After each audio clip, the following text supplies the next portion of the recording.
Hello guys and welcome back to our channel. In today's tutorial, I'm going to show you how to add eyeliner in the FaceApp in 2026. Do you want a sharper, more defined eyes? Eyeliner can make a big difference and the FaceApp lets you try it instantly. And before we start, here's a quick guide on how to download the FaceApp application. We're just gonna head to the Play Store or App Store depending on which device you're using. Then you're gonna look for the FaceApp Perfect Face Editor developed by FaceApp Technology. Once you find it, you're gonna make sure to click on the installation button, the install button, and wait for it to install. Then you're gonna click on the open button to launch the app.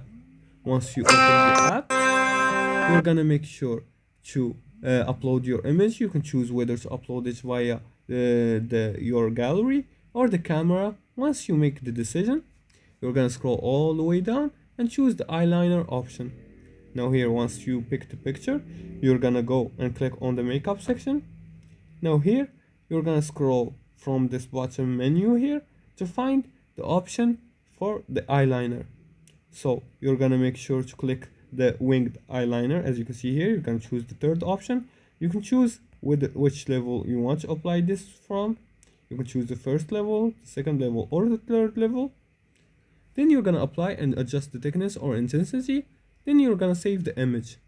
Now keep eyeliner subtle for realism and try different styles and use high resolution photos. The eyeliner enhances your eyes instantly. Try different styles with the FaceApp and find your best look. And if you like this video and found it helpful, please like and subscribe and leave a comment below the video if you have further more questions about this topic. Thanks for watching and see you again in the next tutorial.